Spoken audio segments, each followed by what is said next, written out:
10년 헌신 무시당한 손흥민, 토트넘 태도에 분노 폭발, 재계약 거부, 불만이 크다. 손흥민, 토트넘, 미래는 어떻게 결정날까? 현재 토트넘 행보를 마음에 들어하지 않는다는 후문이다. 토트넘 소식을 전문적으로 전달하는 토트넘 뉴스는 9일 이하 한국 시간, 손흥민은 토트넘이 새로운 계약을 제안하지 않는 것에 불만이 있다. 현재 상황에 만족하지 않는다, 라고 보도했다. 이어 손흥민을 향한 다른 클럽이 관심을 표할 수도 있다, 라며 손흥민의 사우디아라비아 이적설이 떠오르고 있다. 사우디아라비아 구단은 손흥민의 상황을 주시하고 있다, 라고 덧붙였다. 2015년 8월 레버쿠젠을 떠나 2200만 파운드의 이적료로 토트넘과 5년 계약을 했던 손흥민은 2018년 7월 재계약을 통해 2023년까지 계약 기간을 늘렸고 2021년 7월 두 번째 재계약을 하면서 2025년까지 뛸 예정이다. 2024에서 25시즌을 마지막으로 손흥민과 계약이 끝나게 되면서 팬들은 재계약 여부에 관심을 쏟았다. 그러나 토트넘은 침묵을 지켜왔다. 지난 9월 손흥민은 가라바오와 유럽축구연맹, 우에파, 유로파리그 리그 페이즈 1차전을 앞두고 열린 기자회견에서 재계약 관련 질문을 받고 남은 계약 기간 최선을 다할 것이라는 원론적인 답을 내놨다. 사실 토트넘과 손흥민 재계약 소식은 2023에서 24시즌 초반부터 나왔다. 토트넘은 유럽 톱클래스 공격수였던 해리 케인, 바이에른 뮌헨을 다른 팀에 보내줬기에 손흥민을 반드시 지키려는 각오였다.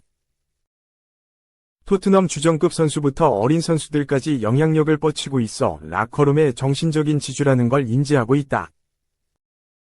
일각에선 토트넘이 손흥민을 보낸다면 수건의 과제였던 우승을 할 수 없을 것이라고 경고했다. 토트넘은 손흥민과 재계약 협상을 하면서 공감대를 형성했다. 풋볼 인사이더는 지난 3월 레비 회장까지 직접 나서 재계약을 진행할 것이다고 알렸다. 여름 재계약에 도장을 찍을 거라며 큰일이 없는 한 토트넘과 동행을 이어갈 거란 보도를 하기도 했다.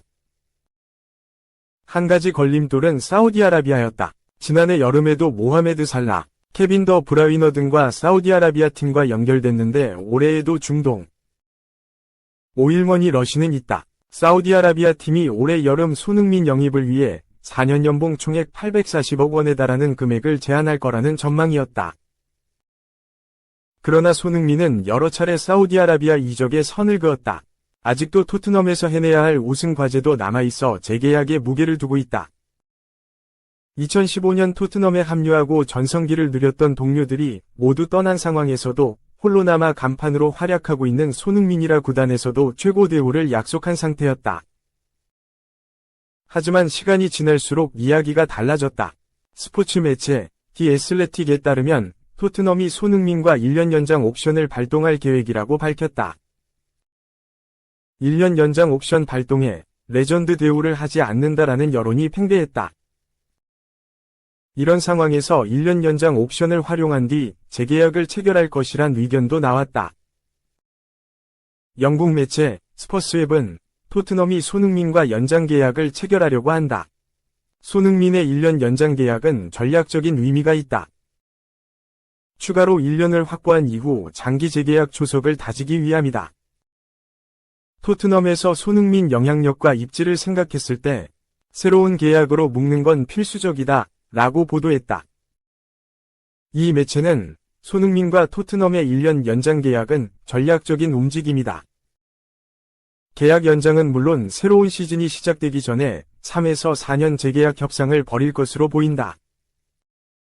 이 움직임은 토트넘이 팀 내에서 가장 가치 있는 선수를 지키기 위해서다 라고 전했다. 1년 연장 옵션을 발동한 이후 장기 재계약을 통해 토트넘 레전드 대우에 나설 수 있다는 이야기였다. 그러나 과거 토트넘에서 활약한 앨런 허트는 이를 부정했다.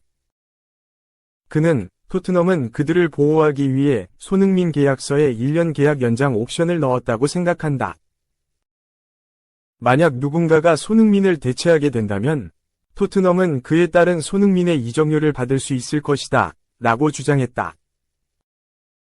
계약이 1년 남은 손흥민을 활용해 토트넘이 이적료 수익을 벌어들일 것이라는 견해였다. 결국 손흥민은 새 계약 대신 옵션 발동을 통해 1년을 함께할 계획이다.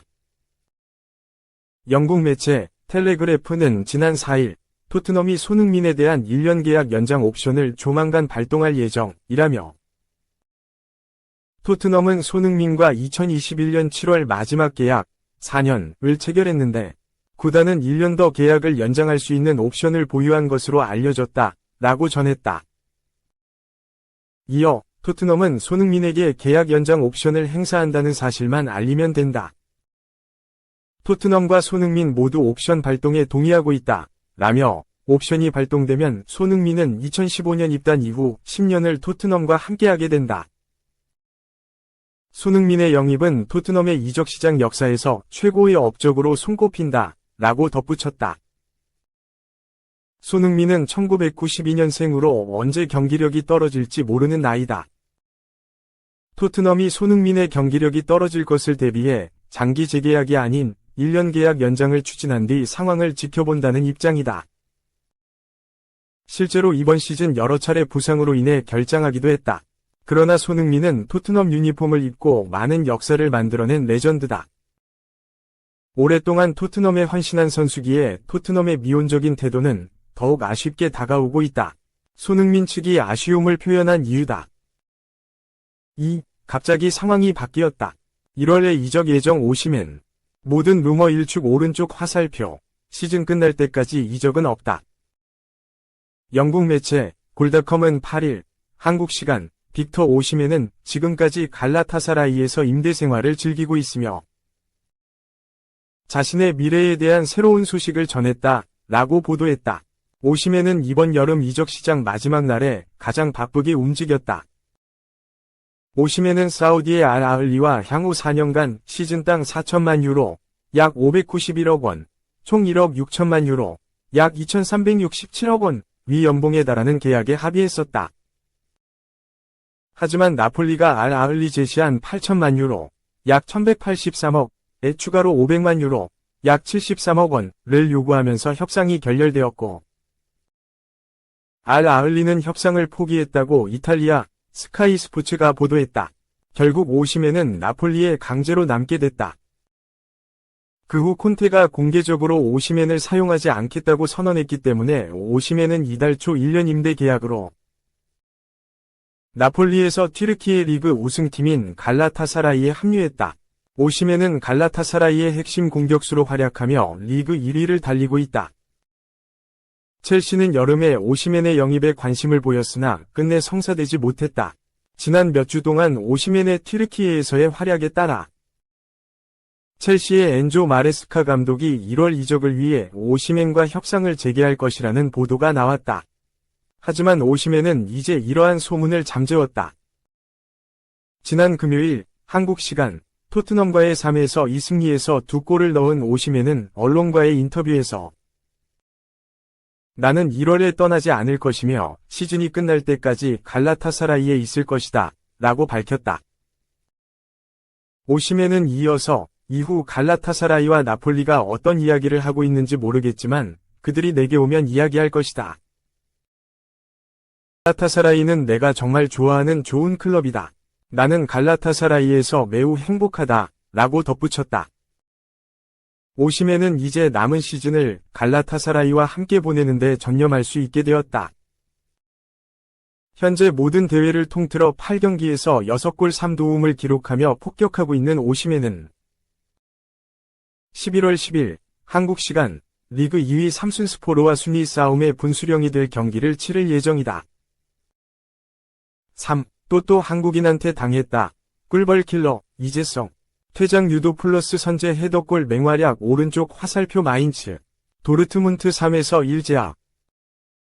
마인츠는 9일 오후 11시 30분 한국 시각 독일 마인츠의 메바 아레나에서 열린 도르트문트와의 2024-25 시즌 독일 분데스리가 10라운드에서 3에서 1로 승리했다.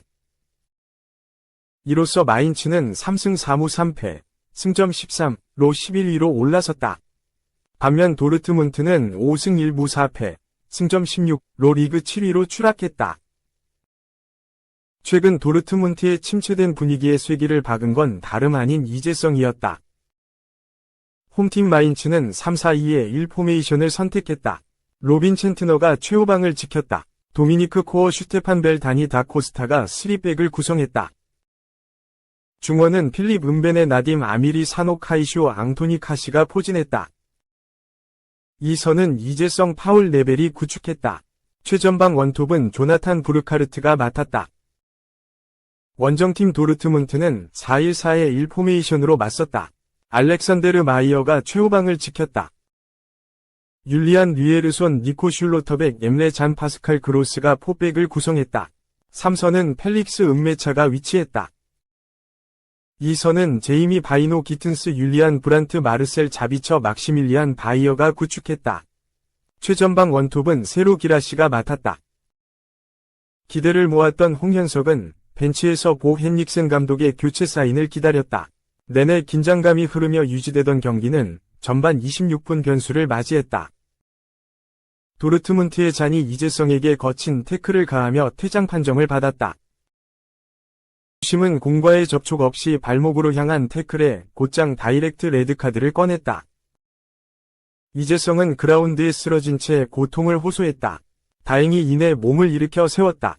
가벼운 몸놀림을 선보이던 이재성은 전반 36분엔 득점까지 기록했다. 왼쪽 측면에서 시도한 크로스가 우측으로 흘렀고 카시가 재차 문전으로 크로스를 올렸다. 문전 앞 혼전 상황에서 적절한 위치에 있던 이재성은 헤더로 골문을 열었다. 다만 아쉬운 장면도 나왔다. 이재성은 득점을 터뜨린 후 채 2분 이되기 전에 기라시를 저지하는 과정에서 페널티킥을 내줬다. 키커로 나선 기라시는 침착한 슈팅으로 승부의 균형을 맞췄다. 그럼에도 마인츠는 무너지지 않았고 외려 단단해졌다. 전반 추가 시간 3분 오른쪽 측면을 공략한 다 코스타의 크로스를 부르카르트가 센스있게 밀어 넣으며 승부의 균형을 깼다. 좋은 기세는 후반전에도 이어졌다. 후반 9분 마인츠는 페널티 박스 왼쪽 측면 부근에서 시작된 은베네의 패스를 네벨이 슈팅으로 이어 골망을 흔들었다. 승기를 잡은 마인츠는 수비 라인을 내린 채 실점을 허용하지 않는 쪽으로 노선을 틀었다. 도르트문트는 만회골을 기록하기 위해 최선을 다했으나 첸트너 골키퍼와 마인츠의 수비진을 넘어서진 못했다.